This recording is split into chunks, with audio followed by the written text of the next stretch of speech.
Uma jovem órfã cobriu um bebê que estava quase congelando com seu único cobertor. Na manhã seguinte, 500 guerreiros indígenas se ajoelharam em silêncio na frente da porta dela, imóveis como sentinelas de pedra sob o fraco sol do inverno sertanejo. Seu coração disparou enquanto espiava pela janela embaçada da pequena casa de taipa.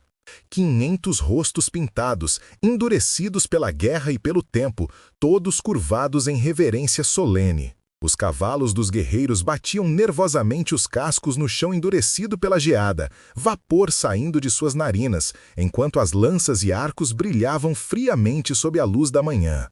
Um homem se destacava na frente dos outros, o cacique, seu cocar de penas de gavião real marcando-o como o líder da tribo mais temida do sertão nordestino.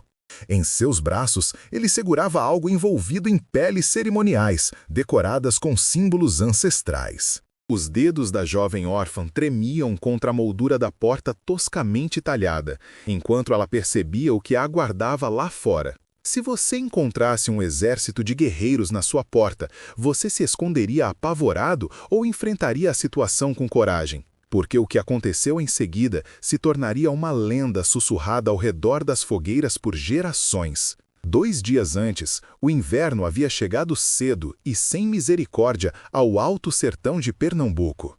Aquele tipo de frio que penetra nos ossos e faz até os homens mais fortes se encolherem. Maria das Dores tinha estado sozinha no pequeno sítio por 4 meses, desde que a febre amarela levou seus pais com apenas 1 semana de diferença.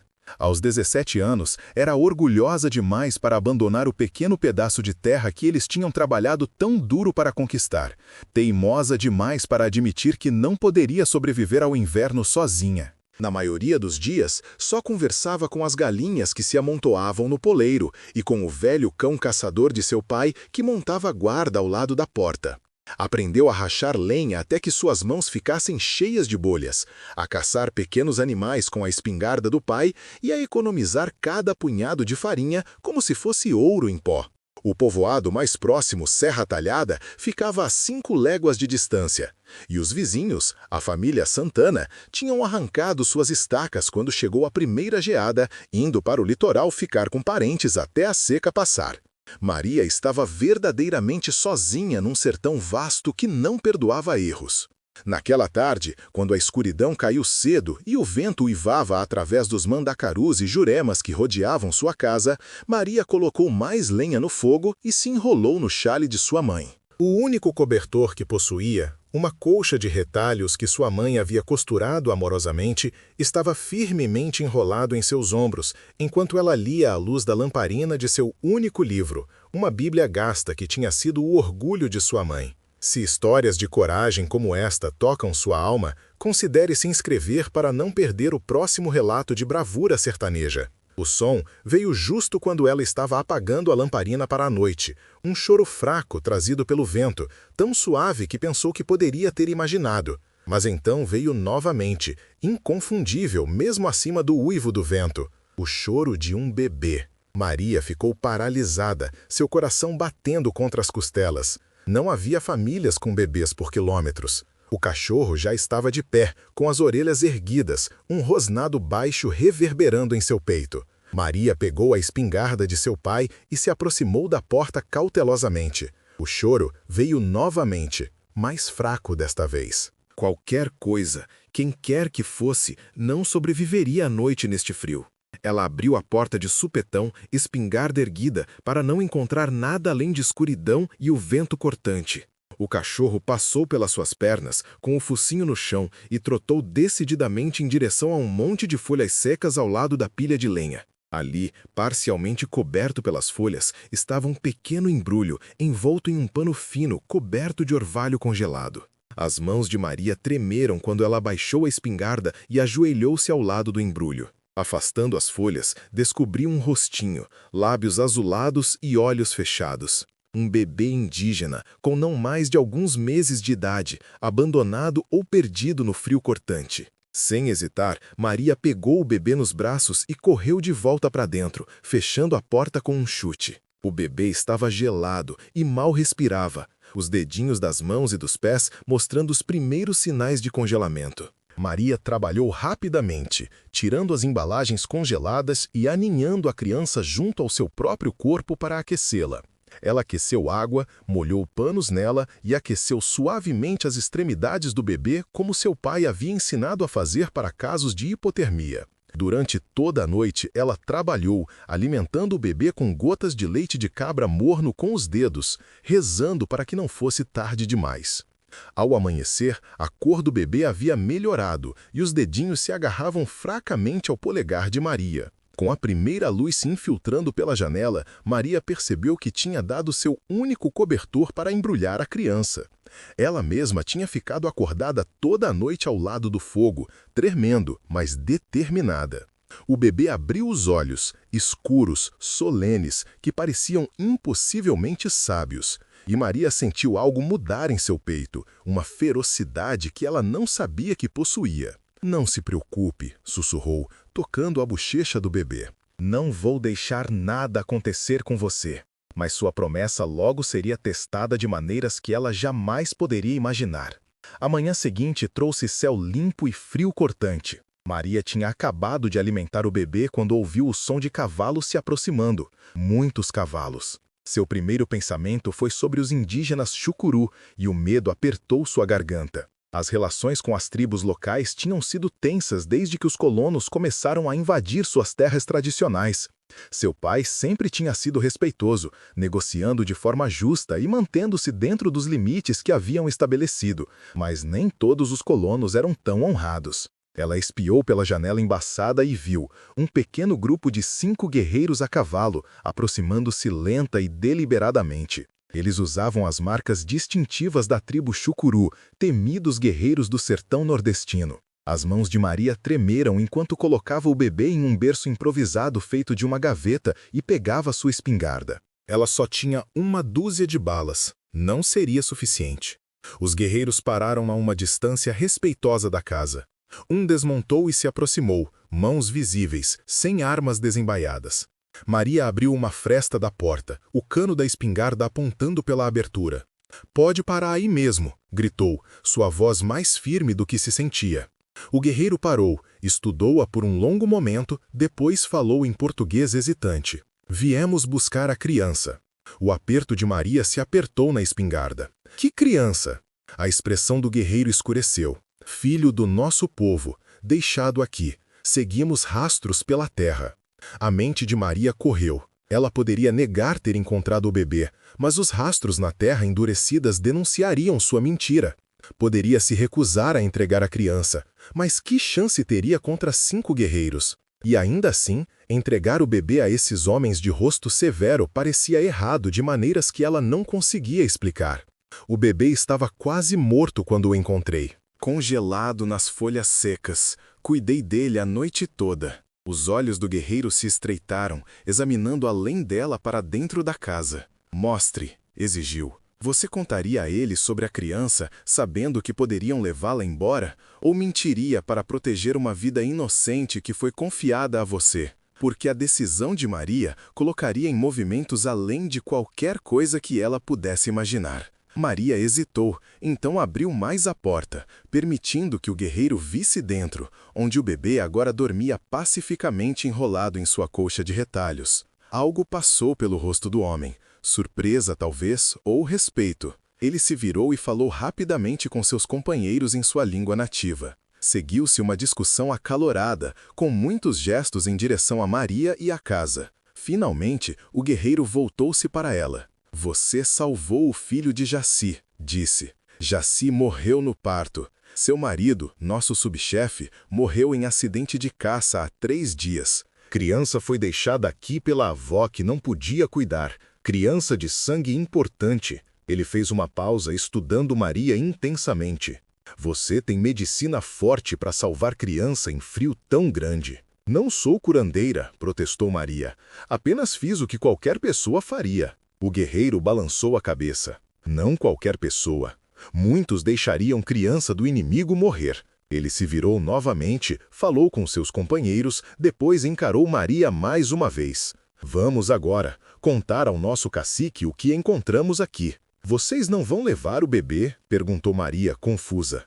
Bebê seguro com você até amanhã, respondeu o guerreiro. Cacique vai decidir. Com essa declaração enigmática, ele voltou para seu cavalo e o pequeno grupo partiu, deixando Maria olhando para eles com perplexidade. Enquanto eles desapareciam entre os arbustos, Maria sentiu um arrepio que não tinha nada a ver com o ar frio. Amanhã traria o próprio cacique, e qualquer decisão que ele tomasse determinaria não apenas o destino do bebê, mas muito provavelmente o seu também. Ela fechou a porta e se apoiou nela, coração acelerado. O bebê se mexeu em seu berço improvisado e Maria atravessou o cômodo para verificar a pequena criança que, sem saber, a havia colocado em tal perigo. Enquanto olhava para o rosto sereno, Maria tomou sua decisão. Se eles viessem buscar a criança, ela não a entregaria sem lutar, por mais desesperada que fosse essa luta. "Você está seguro comigo", sussurrou ferozmente. "Eu prometo." Mas por volta do meio-dia do dia seguinte, de alguma forma a notícia tinha chegado ao povoado mais próximo sobre a órfã que abrigava um bebê indígena. 3 homens chegaram a cavalo. Joaquim Teixeira, o dono do armazém, Delegado Santos e o jovem Benedito Santana, cuja família havia sido vizinha de Maria antes de partirem para o inverno.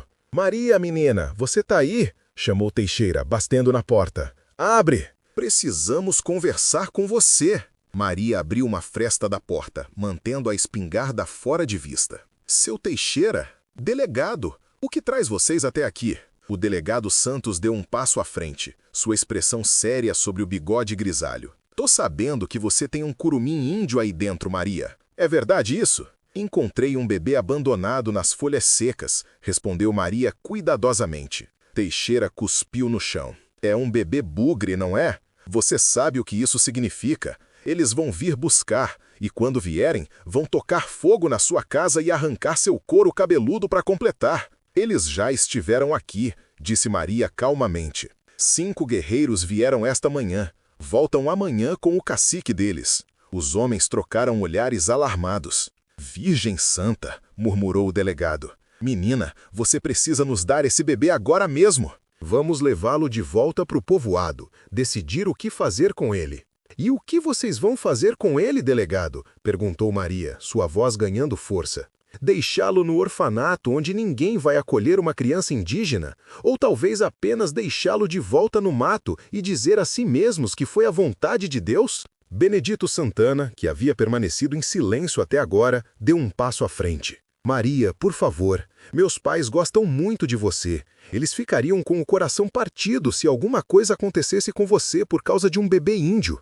"Esse bebê índio tem um nome", disse Maria, embora na verdade não soubesse qual era. "E ele não vai a lugar nenhum." O rosto do delegado Santos endureceu. "Maria das Dores, estou ordenando a você, como autoridade nestas bandas, que entregue essa criança. Esses selvagens vão trazer todo o bando deles para cima desse vale se acharem que estamos roubando os filhos deles." "Eles sabem que tem o bebê", insistiu Maria. "Eles o deixaram comigo de propósito. O cacique está vindo amanhã para decidir o que acontece depois." "Ela perdeu o juízo", murmurou Teixeira para o delegado. "Provavelmente a solidão, ou talvez o luto pelos pais." O delegado assentiu e deu um passo em direção à porta. "Vou entrar, Maria.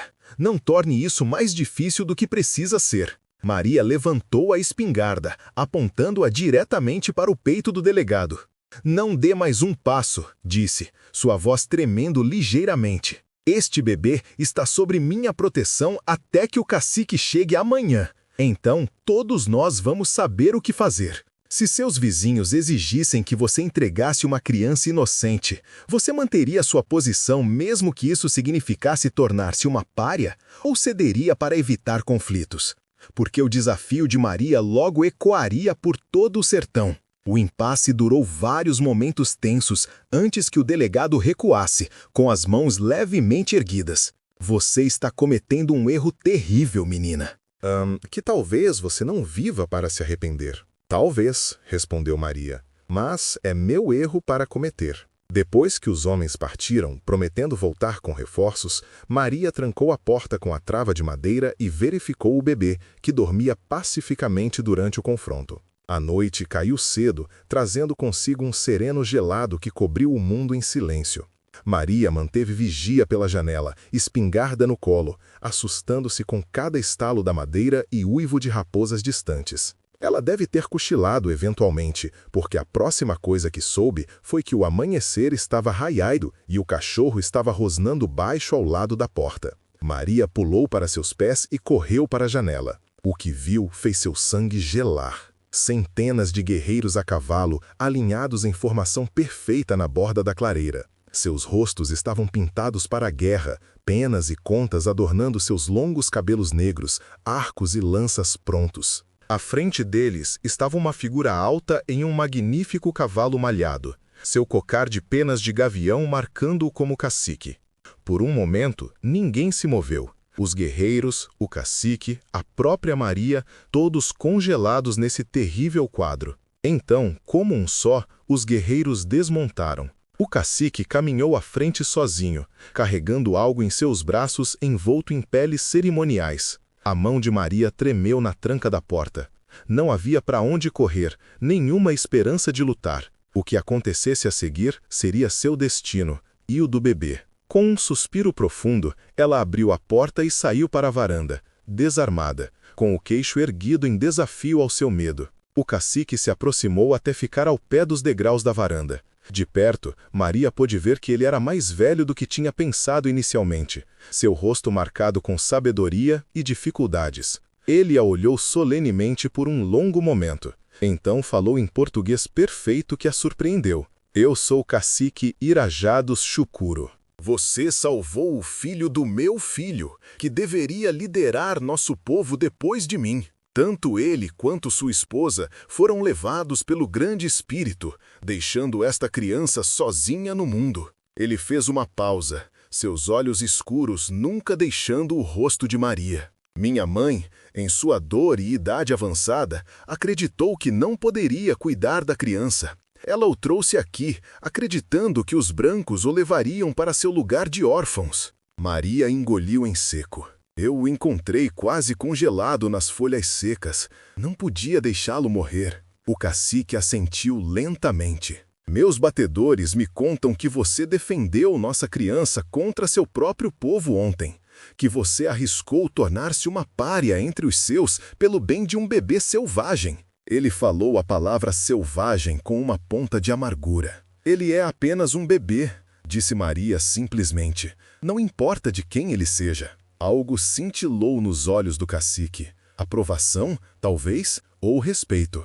Ele se virou e fez um gesto para os guerreiros reunidos, que, para espanto de Maria, ajoelharam-se como um só no chão, cabeças inclinadas.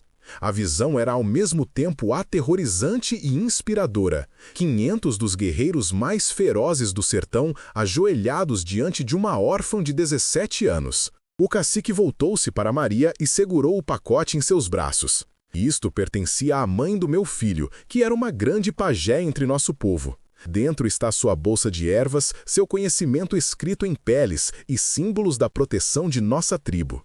Ele colocou o pacote no degrau da varanda. Você mostrou a coragem de um guerreiro e o coração de uma mãe. A criança precisa de ambos. Maria olhou para ele confusa. Não entendo. O nome da criança é Pequeno Trovão, continuou o cacique como se ela não tivesse falado.